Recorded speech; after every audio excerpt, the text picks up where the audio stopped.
Stay tuned for tonight's adventure with the Fat Man. Okay, here we go. Good morning, good afternoon, good evening, whatever time of day it is. I hope it's good to be where you are because I'm really excited to be here today. My name is Baltimore Fats, and this is It Doesn't Take Rocket Science. Yeah! Almost nailed it. All right, have fun, guys. All right, let's try to have a little fun with this, right? So this article came across one of my news feeds the other day when I was just mindlessly scrolling through my phone, right? And it caught my attention right away, right? Because I saw my girl, the Lady of Elka here, right? And the title is From Akhenaten to Vlad the Impaler. Artist brings famous historical figures to life, right? And the first thing that kind of stood out to me about this is that the author of this article doesn't divulge his full name. I think that's kind of interesting, right? He's just Stuart W. I started scrolling through and, I read the text. I'm not going to read a lot of the text, just one little bit of it, right? But, he kind of he starts with Emperor Hadrian, right? Who built Hadrian's Wall, allegedly, right? And to me, he looks like the character of Roy on Ted Lasso. And I like that the artist's signature here, or his brand or whatever, is royalty now, right? It's kind of interesting, right? And to me, I don't know, it just kind of looks like he may have just taken a statue, a replica of the statue and painted it, That's kind of what the vibe I'm getting here. Not a lot of creative liberties taken between the source material here of this statue and this portrait. And I believe this is a digital portrait, like this is not paint on canvas. All right, next up, we have Empress Josephine. And this is where I started to notice that things weren't so right here, right? Because my powers of observation really took over right away because my favorite show, I'll say it's my favorite show is Ink Master, right? Even though I don't have a lot of tattoos, I'm kind of obsessed with tattoos. And so on that show, they put these artists through various tattoo tests, right? And one of the tests is Portrait Day, right? And the artists invariably always blow it on Portrait Day, right? They always miss some details. And so the first thing that really jumped out to me here was how long her neck is in the source material versus how short it is in this modern rendering here from Royalty Now. I mean, he took significant artistic liberty with this artist's significant artistic liberty, right? Because one of the things that has come up in my show and has come up in this type of research from other creators and channels and so forth is that, people back then may not have looked very much like us. And that's the reason why some of their portraits appear so odd. Like Queen Elizabeth has just an incredibly long neck, as does Mary Godwin Shelley. So I think this is a very interesting artistic choice that he made here. But otherwise, I think he does a good job. He really brightens her color up a bit and, does give her a modern appearance. Like this is what she would look like today, I suppose. Right. And this is the only bit I'm going to read here, right? Because the author makes it perfectly clear that since we'll never know how accurate the originals were, there is indeed an element of mystery. Right? We'll never know how accurate the originals were, right? We will never know what these people truly look like, right? Because this is all that would be left of them.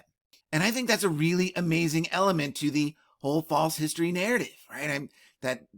Our ancestors didn't look like that.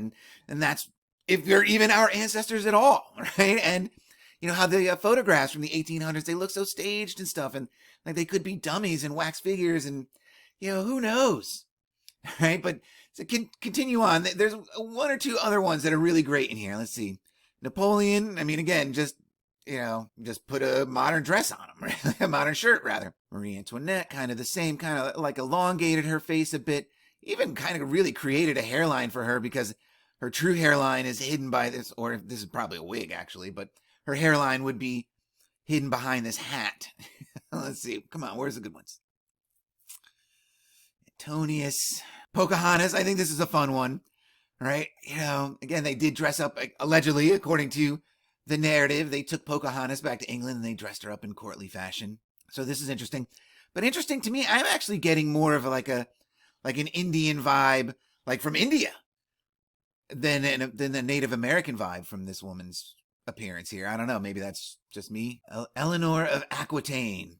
All right, this is the one, right? How? Really? You're going to get this from this statue? Like this statue is even any sort of representation of what Eleanor of Aquitaine looked like? I mean, this is a stretch, really. I mean, just creating something out of nothing for this one, right? And who even gives a shit about Eleanor of Aquitaine or any of these people? Aren't there more interesting historical figures than some of these guys that they can do? No, I don't know. Right? But the thing about this whole article, and so this, this admission here, back in Josephine. Did I blow it? Should I read Marie Antoinette to you? All right, so trying to scroll back up, I should have read Marie Antoinette actually, because it ties into the House of Wax. Right? Her portrait here, this reference portrait. So the artist combined her death mask, which I believe was made by Madame Tussaud, right, with a portrait of her to produce a lifelike effect. All right, so that's how this portrait came to be. But I want to get back to that Josephine quote here and what really spurred this on. And here it is, right? Since we'll never know how accurate the originals were. Right, so, this is just blowing my mind a little bit, as I always question our history. So I wanted to find out more about the source, right? That's what I'm all about. Who's telling me this, right? And we know that Stuart W. here doesn't want to tell me who he is. So I want to find out, what this source is, right? And it's unbelievable how tiny they put this in the corner, like almost like, you're not supposed to know, or you really have to be curious to find out what this webpage is, what this source material is. And so what this is, it's a science blog called Rocket Science, right? And this is their blog. And I actually had to really blow this up to get a good picture of it. Let me show you what the picture is. All right, so this is the logo for this science blog, right? The Rocket Science. And I think it's amazing that it's an hourglass with a rocket in it.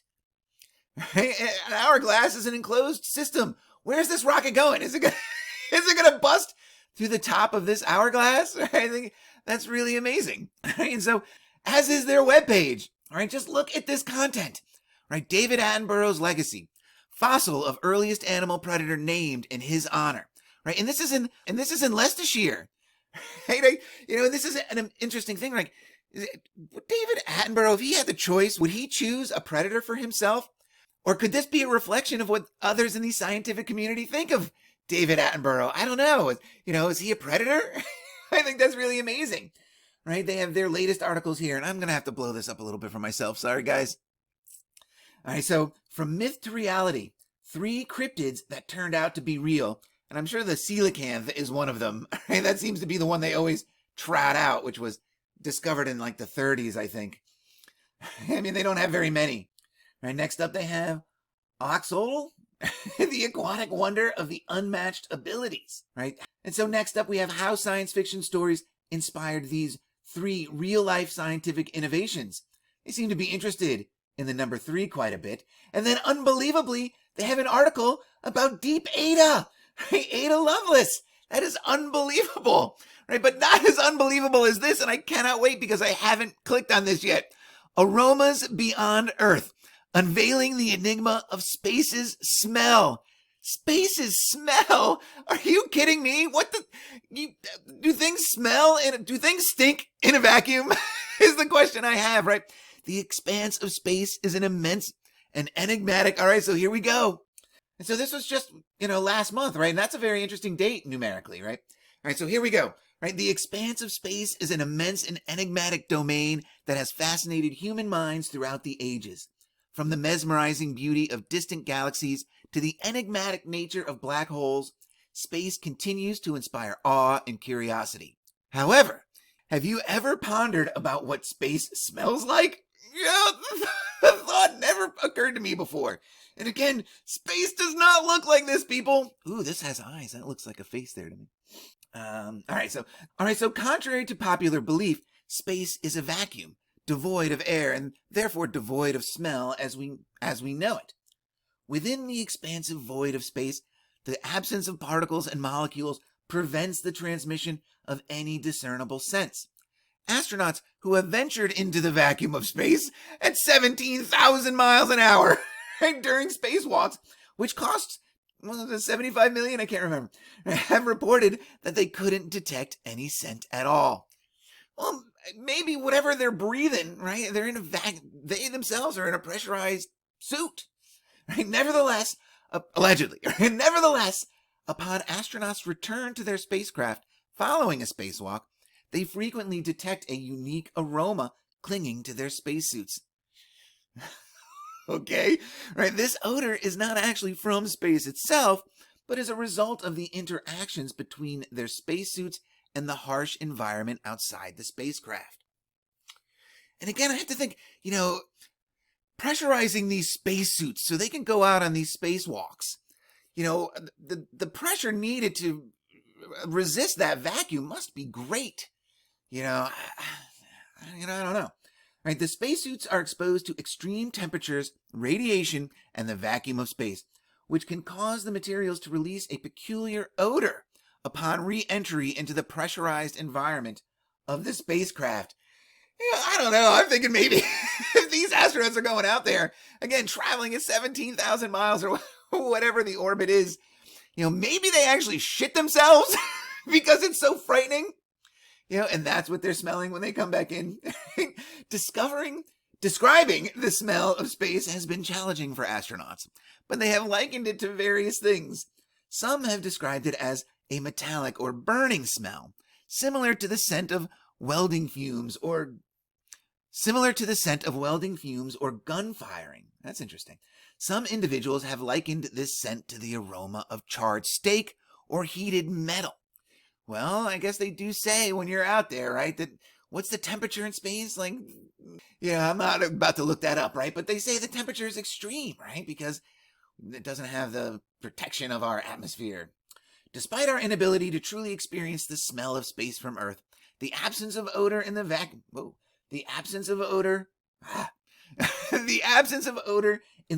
of space adds to its mystique. It serves as a reminder of the extraordinary and otherworldly nature of the cosmos, reminding us that there are countless wonders awaiting exploration beyond the boundaries of our planet. Yep, that's what they say. That's what this guy says, right? Is that the end of this one? Yeah, okay. All right, so amazing. All right, so what it smells like. Again, just what they're describing, it wouldn't be the smell of space, but the smell of the effect of whatever, like radiation and stuff, is having on the materials on their suit and stuff. And that's not the smell of space they're trying to pass on. That's ridiculous. Right? Just the notion of that is ridiculous. I don't know about this smell of space stuff. All right, so that's amazing. I'm glad that I was able to pull that off. All right, so now let's get back to what I set up, right? So, right, this is their webpage, and I was like, okay, so who's responsible for the rocket science and all these amazing articles and about telling me about what space smells like? Right, so, I like to go down to the bottom and find out who it is. Right, so down here, and so down at the bottom here, it just says copyright 2015, DeVoe theme. Theme by, and this is hard for me to read, theme by MVP Themes, powered by WordPress. And I'm like, okay, so this is just like a general blog site. It's not associated with any scientific organization or magazine or there's just nothing academic about it at all. It's a blog, right? You can post kind of any article you might want to post here, I guess, on the rocket science, and it's interesting that the authors of these articles, go for a certain amount of anonymity. Right, although I'm sure you can find, let's see, if you click on one of their names, maybe they have, we'll click on Martin B here. Maybe they bring up all of Martin B's articles. Did he write all of these articles? Wait a minute, what? All right, we'll just click on the tomato one. Martin B. All right, so we know now the other guy. Who's the other guy? Wait a minute. So we have, how many does he write? Stuart W. They don't even list the one that he has? What's this? Interesting. He has no other articles than this one on this blog. All right, but now we have Martin B. See, this is interesting. I didn't string this out, because one of the kind of course of it was how anonymous this is, right? All right, what DeVoe is. DeVoe is just it's a template for web pages, right? WordPress template. And that's what WordPress just sells their web designs, right? And so the rocket science, doesn't have to have any rocket science involved at all, right? It's all kind of done for them. They just have to upload their articles into the formats provided by them, right? But the thing about this was, as I was stringing along what rocket science is, right? Of course, the first thing is that, it's aerospace engineering and astrodynamics, right? But it's also colloquial for something that's not difficult to understand, right? It doesn't take a rocket scientist to understand this stuff. But the interesting thing about scrolling down, when you put rocket science is, All right, where else does rocket science take you, right? All right, there's a rocket science YouTube channel, magazine articles about what rocket science is. There was a movie which I never saw from 2007. All right, we got the dictionary definition. That's more about the movie. All right, and then we have this United Launch Alliance. All right, so they launch payloads into space. This is how they do it. They just chuck it up in the air, I guess. So they launch payloads to space aboard its Atlas V and Delta IV rockets, ranging from weather, telecommunications, and national security satellites. So they have government contract that protect and improve life on Earth to deep space and interplanetary exploration missions that further our knowledge of the universe. All right, so this is interesting. All right, so they go into how it works, right? This is what a rocket's powerful main engine starts and produces thrust. Thrust accelerates the rocket with its payload away from the launch pad. A typical rocket produces more than 1 million pounds of thrust that allows it to carry more than 6,000 pounds at speeds topping 22,000 miles per hour. This is the equivalent of the power generated by 13 Hoover dams, carrying the weight of 8 horses and traveling at speeds 15 times faster than that of a speeding bullet. I don't know. It just seems fishy to me that their requirements, that they would require this much energy to get one of those up there. Especially when a lot of this stuff is just going into low Earth orbit. Where was that? One of the things I think is interesting that in their rocket terminology, right, they put spacecraft in there, right, capable of traveling in outer space, right? But right now, there are no manned craft capable of going into outer space, and we've only allegedly sent satellites out there. Satellites would be the only, I guess, quote-unquote, spacecraft. I love these size comparisons that they put in there. Right? They do the Statue of Liberty. What else they do? This is Thomas Jefferson Memorial. The Capitol. The White House. Definitely showing definitely showing their love for the government and their government contracts here. It's unbelievable. Let's see. Is there anything interesting else in here? They got their posters of how it works. They got a coloring sheet for the kids' activity sets. Additional resources. All right. I'm not going to go too far on them, but all right, so what else? Oh, all right. So continuing with where rocket science go, because this is where the payoff is coming, right? It's unbelievable. Here we go. All right. Award-winning digital marketing and PR. Rocket science. Right? Because that's what is used. That's how science gets its message across. Right? It's not on the value of their material or whatever. They sell it. They sell it using PR and marketing. All right, I've talked about this. This has come up numerous times in my show. Right? It's not rocket science at all. Right? When you go to the rocket science webpage, right? Here they have this guy, right? The science of growth marketing and M&A, whatever M&A is. Right? And they advertise or perhaps promote or help Wired Magazine, Ad Age, Bloomberg Television, right? Business Insider, right? They've reinvented PR for a data-driven world. Marketing and PR have changed. Decisions are data-driven.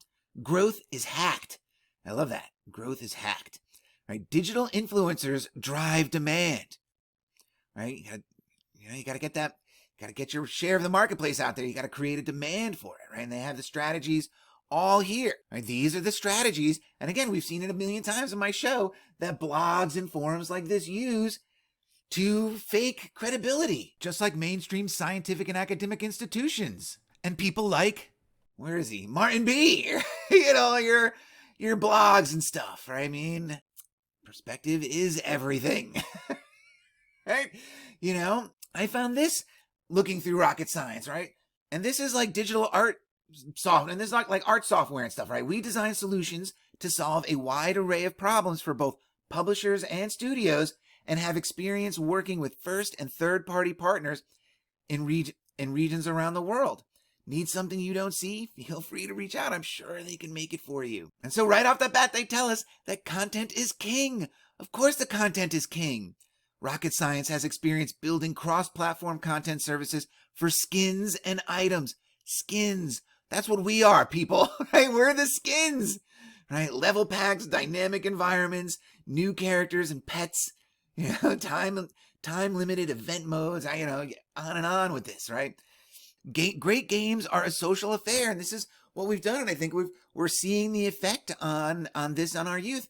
You know what the lockdowns did was they forced kids into these game modes and stuff, and a generation of kids addicted to games and being socially distanced and really only interacting or getting their most interactions through these platforms, through video chat and whatever other platforms they use.